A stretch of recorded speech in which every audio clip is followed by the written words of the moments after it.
ಕನ್ನಡ ಚಿತ್ರರಂಗದಲ್ಲಿ ಈಗ ಎಲ್ಲವೂ ಸರಿಯಾಗಿದೆಯಾ ಇಂಥದ್ದೊಂದು ಪ್ರಶ್ನೆ ಎಲ್ಲ ಕಡೆ ಉದ್ಭವಿಸ್ತಾ ಇದೆ. ಕಾರಣ 2025 ಶುರುವಾಗಿ ನೋಡ್ತಲೇ 6 ತಿಂಗಳು ಈಗ ಕಳೆದು ಹೋಯಿತು.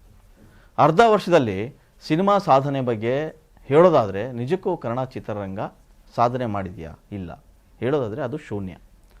ಈ 6 ತಿಂಗಳಲ್ಲಿ ಹೆಚ್ಚು ಕಮ್ಮಿ 130+ ಸಿನಿಮಾಗಳು ರಿಲೀಸ್ ಆಗಿವೆ. 129 ಚಿತ್ರಮಂದಿರದಲ್ಲಿ ತೆರೆ ಕಂಡ್ರೆ ಒಂದು ಸಿನಿಮಾ ಮಾತ್ರ ನೇರವಾಗಿ OTTಯಲ್ಲಿ ತೆರೆ ಕಂಡಿದೆ. ಹಾಗಾಗಿ 130 ಸಿನಿಮಾಗಳು ಈಗ ತೆರೆಗೆ ಅಪ್ಪಳಿಸಿದಂತಾಗಿದೆ. ಇನ್ನು ಆಗಾಗ ಕೆಲವು ಮರೆಯದ ಸಿನಿಮಾಗಳು ಅಂದರೆ ಹಿಟ್ ಆಗಿರ್ತಕ್ಕಂಥ ಸಿನಿಮಾಗಳು, ಜನಪ್ರಿಯ ಪಡೆತಕ್ಕಂಥ ಸಿನಿಮಾಗಳು ರಿಲೀಸ್ ಆಗ್ತಾಯಿದ್ದು, ಅದು ಮೊದಲಿಂದನೂ ಕೂಡ ನಡ್ಕೊಂಬಂದಿತ್ತು. ಈಗ ಅದೇ ಹಾದಿನ ಹಿಡಿದಿರ್ತಕ್ಕಂಥ ಈ ವರ್ಷ ಮಯೂರ, ನಮ್ಮ ಪ್ರೀತಿಯ ರಾಮು, ಚಿಂಗಾರಿ, ಅಪ್ಪು, ಗಂಧದ ಗುಡಿ, ಸೈನೈಡ್, ಮಂಡ್ಯ, ಅಂಜದ ಗಂಡು, ಹೀಗೆ ಒಂದಷ್ಟು ಸಿನಿಮಾಗಳು ಕೂಡ ಹಳೆಯ ಸಿನಿಮಾಗಳು ಮತ್ತೆ ಮರು ಬಿಡುಗಡೆಯನ್ನು ಕಂಡುಕೊಂಡು ಒಟ್ಟಾರೆ ಈ ಅರ್ಧ ವರ್ಷದಲ್ಲಿ ಸಕ್ಸಸ್ ರೇಷಿಯೋ ಬಗ್ಗೆ ಹೇಳೋದಾದರೆ ನಿಜಕ್ಕೂ ಅದು ಕಮ್ಮಿ ಅಂತಲೇ ಹೇಳ್ಬೋದು. ಆದರೆ ಇನ್ನೂ ಮುಂದಿನ 6 ತಿಂಗಳು ಒಂದು ಟೈಮ್ ಇದೆ. ಅದರಲ್ಲಿ ದೊಡ್ಡ ಬಜೆಟ್ ಸಿನಿಮಾಗಳು ಕೂಡ ತೆರೆಗೆ ಅಪ್ಪಳಿಸುವಂತಹ ಎಲ್ಲ ಸಾಧ್ಯತೆಗಳು ಇವೆ. ಹಾಗಾಗಿ ನಿರೀಕ್ಷೆ ಒಂದು ಸ್ವಲ್ಪ ಹೆಚ್ಚಾಗಿಯೇ ಇದೆ. ದರ್ಶನ್ ಅಭಿನಯದ ಡೆವಿಲ್ ಸಿನಿಮಾ ಇದೆ. ರಿಷಬ್ ಅವರು ನಟಿಸಿ ನಿರ್ದೇಶಿಸುವಂತಹ ಕಾಂತಾರ ಸಿನಿಮಾ ಕೂಡ ಇದೆ.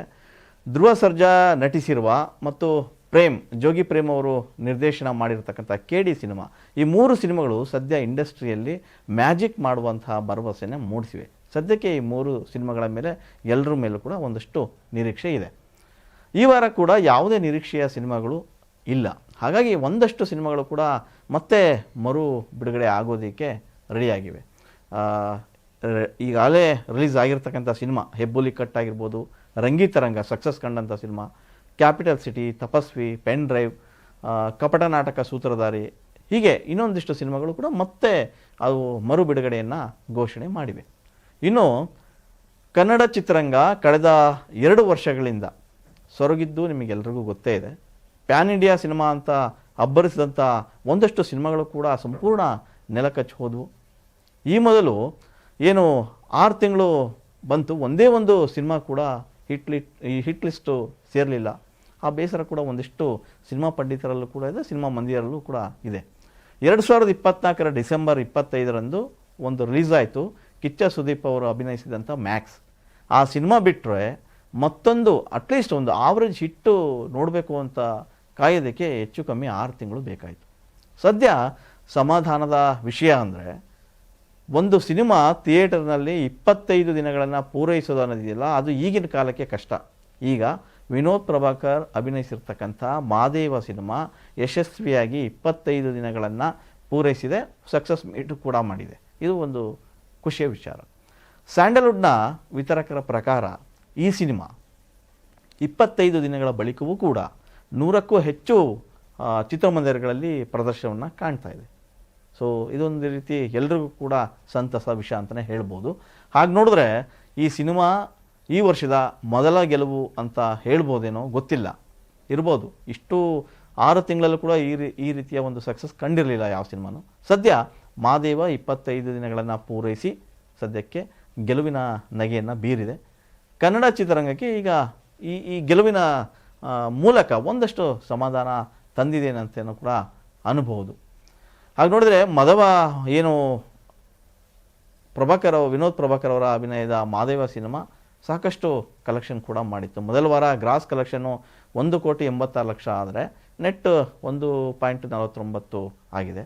ಇನ್ನು 2ನೇ ವಾರದ ಕಲೆಕ್ಷನ್ ಬಗ್ಗೆ ಹೇಳೋದಾದರೆ 1.77 crore ಆಗಿತ್ತು ಮತ್ತು ನೆಟ್ ಕಲೆಕ್ಷನ್ನು 1,31,00,000. ಇನ್ನು 3ನೇ ವಾರದ ಬಗ್ಗೆ ಹೇಳೋದಾದರೆ ಗ್ರಾಸ್ ಒಟ್ಟಾರೆ 1,36,00,000, ನೆಟ್ ಕಲೆಕ್ಷನ್ನು 1 ಕೋಟಿ ಆಗಿದೆ. ಒಟ್ಟು ಇದುವರೆಗೂ 4,99,00,000 ಆಗಿದೆ. 2,81,00,000 ನೆಟ್ ಕಲೆಕ್ಷನ್ ಆಗಿದೆ. ಅದೇನೇ ಇರಲಿ, ಸಿನಿಮಾ ತನ್ನ ಕಲರನ್ನೇ ಕಳಚಿಕೊಂಡಿತ್ತು ಅನ್ನೋದು ಭಾಳಷ್ಟು ಜನಗಳ ಮಾತುಗಳು ಆಗಿತ್ತು. ಆದರೆ ಸಿನಿಮಾ ಅನ್ನೋದಿದೆಯಲ್ಲ, ಅದು ಎವರ್ಗ್ರೀನ್. ಸಿನಿಮಾ ಯಾವತ್ತೂ ಸೋಲೋದಿಲ್ಲ. ಸಿನಿಮಾ ಕನ್ನಡ ಚಿತ್ರರಂಗದಲ್ಲಿ ಮೋಡಿ ಮಾಡಿದಷ್ಟು ಸಿನಿಮಾಗಳು ಸಾಕಷ್ಟಿವೆ. ಸೊ ಕನ್ನಡದಲ್ಲೂ ಈಗ ಇನ್ನೂ 6 ತಿಂಗಳು ಬಾಕಿ ಇರೋದರಿಂದ ಒಂದಷ್ಟು ನಿರೀಕ್ಷೆಯ ಭರವಸೆಯ ಕುತೂಹಲ ಮೂಡಿಸುವಂಥ ಸಿನಿಮಾಗಳು ಕೂಡ ಇವೆ. ಆ ನಿಟ್ಟಿನಲ್ಲಿ ನೋಡೋದಾದರೆ ಮುಂದಿನ 6 ತಿಂಗಳಲ್ಲಿ ಕನ್ನಡ ಚಿತ್ರರಂಗಕ್ಕೆ ಬರುವಂಥ ಒಂದಷ್ಟು ಬಿಗ್ ಬಜೆಟ್ ಸಿನಿಮಾಗಳು ಕನ್ನಡ ಚಿತ್ರರಂಗವನ್ನು ಮತ್ತೆ ಉತ್ಸಾಹದಲ್ಲಿ ತರುವಂತಹ ಎಲ್ಲ ಸಾಧ್ಯತೆಗಳು ಇವೆ. ಈ ಯಾವುದನ್ನು ತಳ್ಳಿ ಹಾಕಲಿಕ್ಕೆ ಸಾಧ್ಯ ಇಲ್ಲ.